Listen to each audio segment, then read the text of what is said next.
Hi friends, welcome to our channel Roots Institute. ಇವತ್ತಿನ ವಿಡಿಯೋದಲ್ಲಿ school ಮತ್ತೆ ಕಾಲೇಜ್ ಡೇಸ್ಗಳಲ್ಲಿ ನಾವು ಡೆವಲಪ್ ಮಾಡ್ಕೊಳ್ಬೇಕಂತಾದ ತುಂಬಾ ಇಂಪಾರ್ಟೆಂಟ್ ಆದ ಕೆಲವು ಸ್ಕಿಲ್ಸ್ ಬಗ್ಗೆ ನಾನು ಇನ್ಫಾರ್ಮೇಶನ್ ಕೊಡ್ತೇನೆ. ಈ ವಿಡಿಯೋನ ಕೊನೆ ತನಕ ನೋಡಿ. ಇದು ಒಬ್ಬ ಸ್ಟೂಡೆಂಟ್ ಅವನ ಒಂದು ಕ್ಯಾರಿಯರ್ ಅಲ್ಲಿ ಸಕ್ಸಸ್ಫುಲ್ ಆಗಲಿಕ್ಕೆ ತುಂಬಾ ಯೂಸ್ಫುಲ್ ಆಗಿರುವಂತಹ ಕೆಲವು ಇನ್ಫಾರ್ಮೇಶನ್ ಇನ್ಕ್ಲೂಡ್ ಆಗಿದೆ.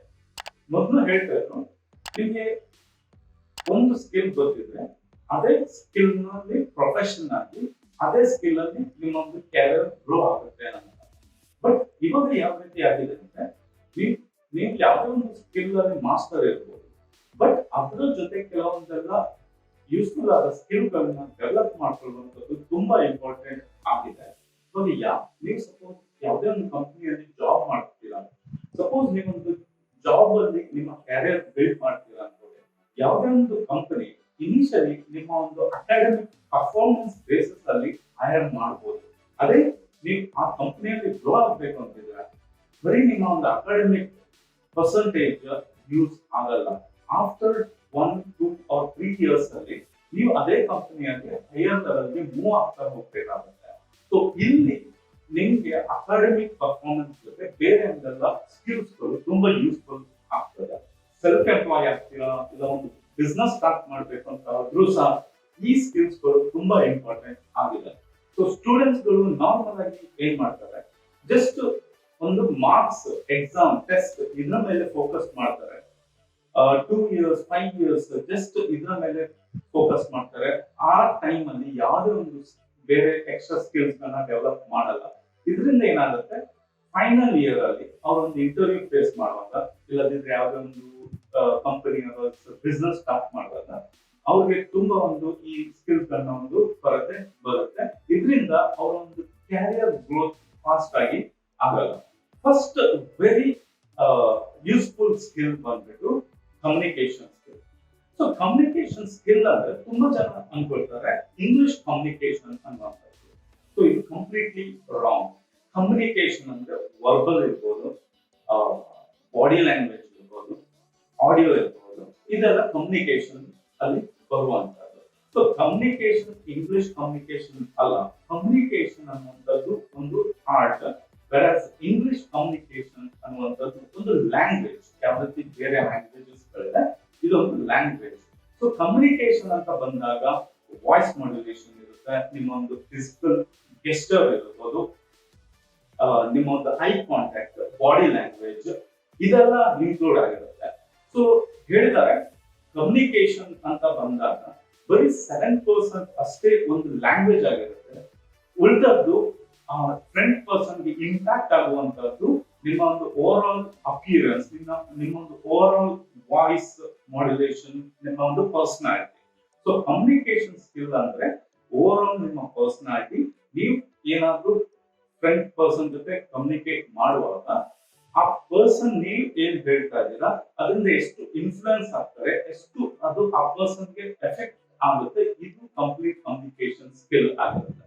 ಸೊ ಕಮ್ಯುನಿಕೇಶನ್ ಸ್ಕಿಲ್ ಅಂತ ಬಂದಾಗ ಇಮೇಲ್ ಕಮ್ಯುನಿಕೇಶನ್, ಟೆಕ್ಸ್ಟ್ ಕಮ್ಯುನಿಕೇಶನ್ ಬರುತ್ತೆ, ಫೋನ್ ಅಲ್ಲಿ ಯಾವ ರೀತಿ ಮಾತಾಡುವಂತದ್ದು, ಮತ್ತೆ ನೀವು ಇಂಟರ್ವ್ಯೂ ಅಲ್ಲಿ ಯಾವ ರೀತಿ ಮಾತಾಡ್ತೀರಾ, ನಿಮ್ಮ ಒಂದು ಬಾಡಿ ಲ್ಯಾಂಗ್ವೇಜ್ ಯಾವ ರೀತಿ ಇದೆ, ಐ ಕಾಂಟ್ಯಾಕ್ಟ್, ಇದ್ರ ಮೇಲೆ ಎಲ್ಲ ನೀವು ವರ್ಕ್ ಮಾಡ್ಬೇಕಾಗುತ್ತೆ. ಸೊ ಫ್ರೆಂಡ್ಸ್, ಸೊ ಇದು ನೀವು ಸ್ಕೂಲ್ ಕಾಲೇಜ್ ಡೇಸ್ ಅಲ್ಲೇ ನಿಮ್ದು ಸ್ಟಾರ್ಟಿಂಗ್ ಇಯರ್ ಅಲ್ಲೇ ನೀವು ನಿಮ್ಮ ಒಂದು ಕಮ್ಯುನಿಕೇಶನ್ ಸ್ಕಿಲ್ ಮೇಲೆ ವರ್ಕ್ ಮಾಡಿ. ಸೊ ಆಬ್ವಿಯಸ್ಲಿ ಇಂಗ್ಲಿಷ್ ಕಮ್ಯುನಿಕೇಶನ್ ಅನ್ನುವಂಥದ್ದು ತುಂಬಾ ಇಂಪಾರ್ಟೆಂಟ್ ಆಗುತ್ತೆ.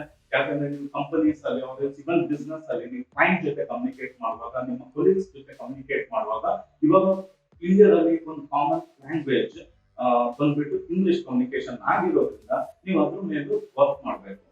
So second very important skill, content creation. ನೀವು ಕಂಟೆಂಟ್ಸ್ ಗಳನ್ನ ನಿಮ್ಮ ಒಂದು ರಿಸೋರ್ಸ್ ಅಂದ್ರೆ ನಿಮ್ಮ ಒಂದು ಸರೌಂಡಿಂಗ್ ಇಂದ ಯಾವ ರೀತಿ ನೀವು collect ಮಾಡ್ಕೊಳ್ತೀರಾ.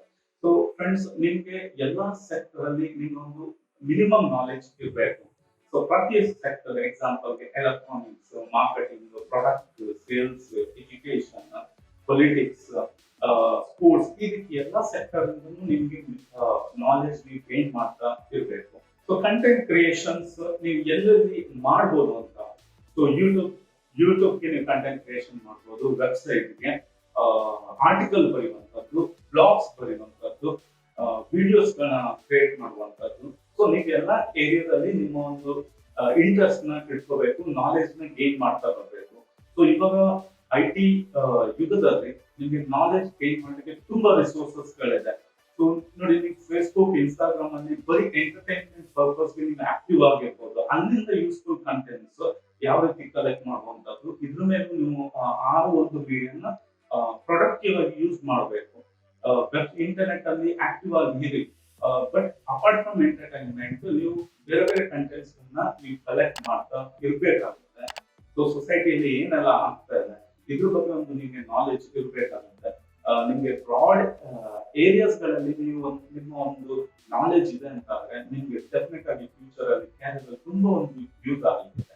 Next very important skill ಬಂದ್ಬಿಟ್ಟು money management or finance management. So ಇದು ಸಹ ನಿಮ್ಮ ಒಂದು ಕ್ಯಾರಿಯರ್ ಅಲ್ಲಿ ತುಂಬಾ ಒಂದು ವೆರಿ ಇಂಪಾರ್ಟೆಂಟ್ ರೋಲ್ ಪ್ಲೇ ಮಾಡುತ್ತೆ. ನೋಡಿ ಫ್ರೆಂಡ್ಸ್, ಪ್ರತಿಯೊಬ್ರು ನಾವು ಸಕ್ಸಸ್ಫುಲ್ ಆಗ್ಬೇಕು ಅಂತ ವರ್ಕ್ ಮಾಡ್ತಾ ಇದ್ದಾರೆ. ಸೊ ಸಕ್ಸಸ್ ಅಲ್ಲಿ one of the main part ಬಂದ್ಬಿಟ್ಟು ಫೈನಾನ್ಷಿಯಲ್ ಫ್ರೀಡಮ್ ಆಗಿರುತ್ತೆ. ಸೊ ಈ ಫೈನಾನ್ಷಿಯಲ್ ಫ್ರೀಡಮ್ ಬಗ್ಗೆ ಅನ್ಫಾರ್ಚುನೇಟ್ಲಿ ನಮ್ಮ ಸ್ಕೂಲ್ ಕಾಲೇಜ್ ಡೇಸ್ ಅಲ್ಲಿ ಎಲ್ಲಿ ಸಹ ಒಂದು ಸಬ್ಜೆಕ್ಟ್ ಇಲ್ಲ. ಸೊ ನಿಮ್ಮ ಹಣ ಮ್ಯಾನೇಜ್ಮೆಂಟ್ ಯಾವ ರೀತಿ ಮಾಡುವಂಥದ್ದು ಇದ್ರ ಬಗ್ಗೆ ಸಬ್ಜೆಕ್ಟ್ಸ್ ಇಲ್ಲ. ಸೊ ನಾಳೆ ನೀವು ಎಷ್ಟೇ ಅರ್ನ್ ಮಾಡಿದ್ರು ನಿಮ್ಗೆ ಅದನ್ನ ಯಾವ ರೀತಿ ಮ್ಯಾನೇಜ್ ಮಾಡಬೇಕು ಅಂತ ಗೊತ್ತಿಲ್ಲದಿದ್ರೆ ನಿಮ್ಗೆ ಫೈನಾನ್ಷಿಯಲ್ ಇಶ್ಯೂಸ್ಗಳು ಬರ್ತಾನೆ ಇರುತ್ತೆ. ಸೊ ಅದಕ್ಕಾಗಿ ನಿಮ್ಮ ಸ್ಕೂಲ್ ಆರ್ ಕಾಲೇಜ್ ಡೇಸ್ ಅಲ್ಲಿ ನೀವು ನಿಮ್ಗೆ ಏನು ಒಂದು ಪಾಕೆಟ್ ಮನಿ ಸಿಗುತ್ತೆ, ಆರ್ ನೀವೇನಾದ್ರು ಪಾರ್ಟ್ ಟೈಮ್ ಆಗಿ ಏನಾದ್ರು ಅರ್ನ್ ಮಾಡ್ತಾ ಇದ್ರೆ ಆ ಫೈನಾನ್ಸ್ ನ ಯಾವ ರೀತಿ ಮ್ಯಾನೇಜ್ ಮಾಡುವಂಥದ್ದು, ಈ ಎಜುಕೇಶನ್ಸ್ ನಿಮ್ಗೆ ವೆರಿ ಇಂಪಾರ್ಟೆಂಟ್ ಆಗಿರುತ್ತೆ. ಅನ್ನೆಸೆಸರಿ ಆಗಿ ಸ್ಪೆಂಡ್ ಮಾಡದೆ ಇರುವಂತದ್ದು, ಕೆಲವೊಂದು ಸಣ್ಣ ಪುಟ್ಟ ಇನ್ವೆಸ್ಟ್ಮೆಂಟ್ ಮಾಡುವಂಥದ್ದು, investment mutual funds, shares, stocks, ಈ ರೀತಿ ಗೋಲ್ಡ್ಸ್, ಈ ರೀತಿ ತುಂಬಾ ಇನ್ವೆಸ್ಟ್ಮೆಂಟ್ ಆಪ್ಷನ್ಸ್ ಗಳಿದೆ. ಸಣ್ಣ ಅಮೌಂಟ್ ಇರ್ಬೋದು, ನೀವು ಇನ್ವೆಸ್ಟ್ಮೆಂಟ್ ಮೇಲೆ ಸಹ ವರ್ಕ್ ಮಾಡ್ತಾ ಇರಬೇಕು. ಸೊ ಇದು ಫೈನಾನ್ಷಿಯಲ್ ಎಜುಕೇಶನ್ ನಿಮಗೆ ಸ್ಕೂಲ್ ಕಾಲೇಜ್ ಡೇಸ್ ಗಳಲ್ಲಿ ನೀವು ಡೆವಲಪ್ ಮಾಡಬೇಕಾಗುತ್ತೆ. ತುಂಬಾ ಕೋರ್ಸಸ್ ಗಳಿದೆ ಮತ್ತೆ ಯೂಟ್ಯೂಬ್ ಅಲ್ಲಿ ನಿಮಗೆ ತುಂಬಾ ಒಂದು ಇನ್ಫ್ಲುಯೆನ್ಸರ್ಸ್ ಗಳು ಸಿಗ್ತಾರೆ ಫೈನಾನ್ಷಿಯಲ್ ಮ್ಯಾನೇಜ್ಮೆಂಟ್ ಯಾವ ರೀತಿ ಮಾಡುವಂಥದ್ದು. ನಿಮ್ಗೆ ಟೈಮ್ ಟು ಟೈಮ್ ನಿಮ್ಮ ಒಂದು ಡ್ರೀಮ್ ಏನಿದೆ ಅದನ್ನ ಯಾವ ರೀತಿ ಅಚೀವ್ ಮಾಡುವಂಥದ್ದು, ಮೇಬಿ ನಿಮ್ಗೆ ಒಂದು ನಿಮ್ಮ ಡ್ರೀಮ್ ಹೌಸ್ ನ ಬಿಲ್ಡ್ ಮಾಡುವಂಥದ್ದು, ಒಳ್ಳೆ ಡೆಸ್ಟಿನೇಷನ್ ಪ್ಲೇಸ್ ಗಳಿಗೆ ಟ್ರಾವೆಲ್ ಮಾಡುವಂಥದ್ದು, ಈ ರೀತಿ ಎಲ್ಲ ಡ್ರೀಮ್ಸ್ ಗಳಿರುತ್ತೆ. ಸೊ ಅದನ್ನ ನಿಮ್ಗೆ ಈ ಒಂದು ಫೈನಾನ್ಷಿಯಲ್ ಮ್ಯಾನೇಜ್ಮೆಂಟ್ ಇಂದ ನಿಮ್ಗೆ ಅಚೀವ್ ಮಾಡ್ಲಿಕ್ಕೆ ಆಗ್ತದೆ. ಮತ್ತೆ ನೀವು ಹಣಗೋಸ್ಕರ ವರ್ಕ್ ಮಾಡೋದು ಬಿಟ್ಟು ಹಣ ನಿಮ್ಗೋಸ್ಕರ ವರ್ಕ್ ಮಾಡುವಾಗೆ ನೀವು ಮಾಡ್ಕೋಬಹುದು. ನೆಕ್ಸ್ಟ್ ವೆರಿ ಇಂಪಾರ್ಟೆಂಟ್ ಸ್ಕಿಲ್ ಬಂದ್ಬಿಟ್ಟು marketing skill. So marketing sales skills ತುಂಬಾ ಇಂಪಾರ್ಟೆಂಟ್ ಆಗಿರುತ್ತೆ. ಸೊ ಮಾರ್ಕೆಟಿಂಗ್ ಸೇಲ್ಸ್ ಸ್ಕಿಲ್ಸ್ ಅಂದ್ರೆ ಕೆಲವರು ಅನ್ಕೊಳ್ತಾರೆ ಬರೀ ಒಂದು ಪ್ರಾಡಕ್ಟ್ ಸೇಲ್ಸ್ ಮಾಡ್ಕೊಳ್ಳುವಂಥದ್ದು, ಇಲ್ಲ ಔಟ್ಡೋರ್ ಸೇಲ್ಸ್ ಇದು ಮಾರ್ಕೆಟಿಂಗ್ ಅಂತ ಅನ್ಕೊಳ್ತಾರೆ. ಡೆಫಿನೆಟ್ ಆಗಿ ಅಲ್ಲ. ಸೊ ನೀವು ಸಪೋಸ್ ಯಾವುದೇ ಒಂದು ಇಂಟರ್ವ್ಯೂ ಅಟೆಂಡ್ ಆಗ್ತಾ ಇದ್ದೀರಾ, ಅಲ್ಲಿ ನಿಮ್ಮ ಸ್ಕಿಲ್ಸ್ ನ ಯಾವ ರೀತಿ ಆ ಫ್ರೆಂಡ್ ಪರ್ಸನ್ ಬೈ ಮಾಡುವ ಹಾಗೆ ಮಾಡ್ಕೊಳ್ಳುವಂಥದ್ದು, ಇದು ಸಹ ಒಂದು ಮಾರ್ಕೆಟಿಂಗ್ ಸ್ಕಿಲ್ ಆಗಿರುತ್ತೆ. ಸೊ HR ನಿಮ್ಮನ್ನು ಯಾಕೆ ಸೆಲೆಕ್ಟ್ ಮಾಡ್ಕೋಬೇಕು, ನೀವು ಒಂದು ಏನು ಕಂಟೆಂಟ್ ನ ನೀವು ಡೆಲಿವರ್ ಮಾಡ್ತೀರಾ, ನಿಮ್ಮ ಒಂದು ಪರ್ಸನಾಲಿಟಿ ಬಗ್ಗೆ, ನಿಮ್ಮ ಒಂದು ನಾಲೆಜ್ ಬಗ್ಗೆ ಯಾವ ರೀತಿ ಇನ್ಫ್ಲುಯೆನ್ಸ್ ಮಾಡ್ತೀರಾ, ಅದ್ರ ಬೇಸಿಸ್ ಅಲ್ಲಿ ನಿಮ್ಮನ್ನು ಹೈರ್ ಮಾಡ್ತಾನೆ. ಸೊ ಇದು ಸಹ one of the marketing techniques ಆಗಿರುತ್ತೆ.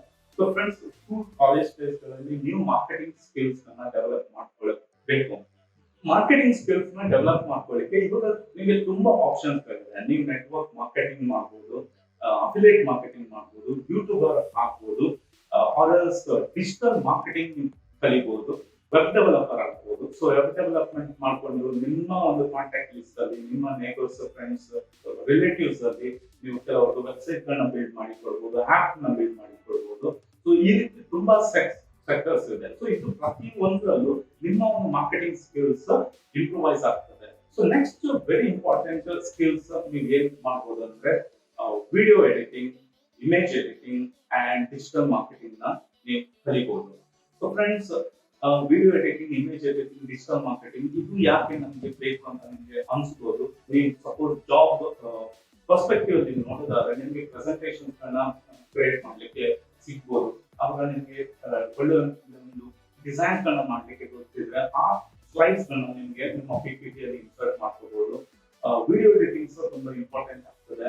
ಸೊ ಮೇ ಬಿ ನೀವು ನೆಕ್ಸ್ಟ್ ಫ್ಯೂಚರ್ ಅಲ್ಲಿ ಪ್ರೊಡಕ್ಷನ್ ಅವರ ಮಾರ್ಕೆಟಿಂಗ್ ಸೆಕ್ಟರ್ಗೆ ನಿಮ್ಮನ್ನು ಹಾಕಿದಾಗ ನಿಮಗೆ ಒಂದು ಪ್ರಾಡಕ್ಟ್ ಯಾವ ರೀತಿ ಕ್ಲೈಂಟ್ ತೋರಿಸುವಂಥದ್ದು ಇದು ವಿಡಿಯೋ ಥ್ರೂ ತುಂಬಾ ಎಫೆಕ್ಟಿವ್ ಆಗಿ ನಮಗೆ ತೋರಿಸ್ಲಿಕ್ಕೆ ಆಗ್ತದೆ.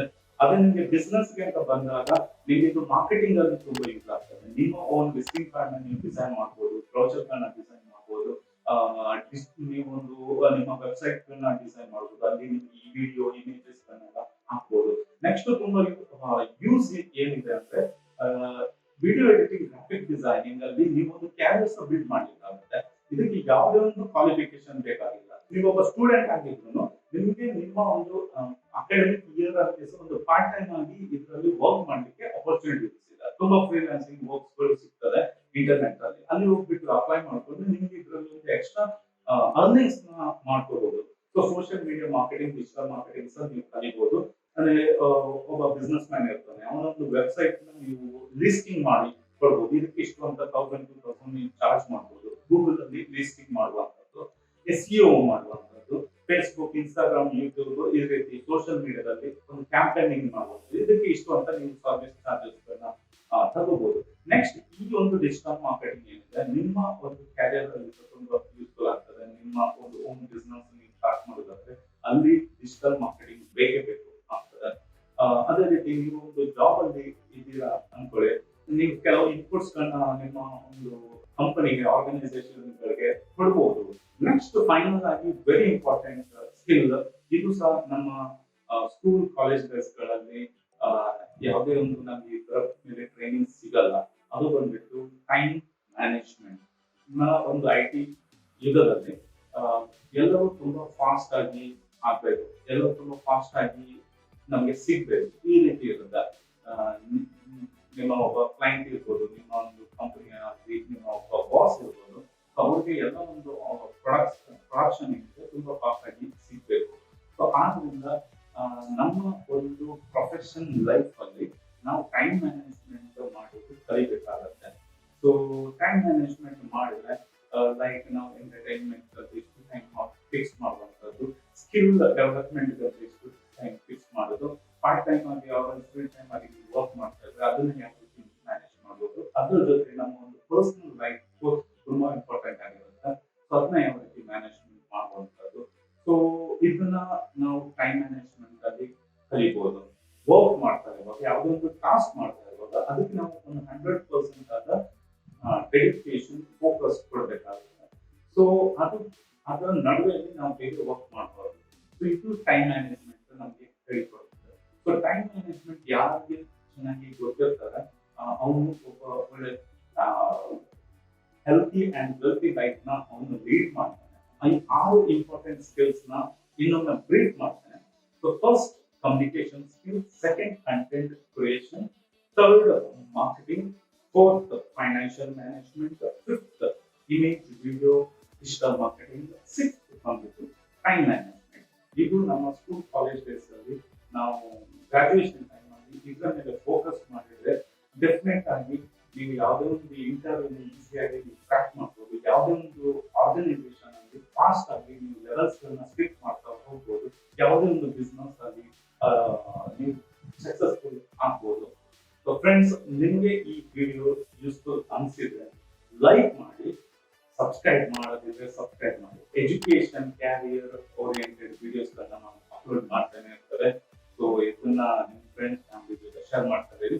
So see you soon, take care.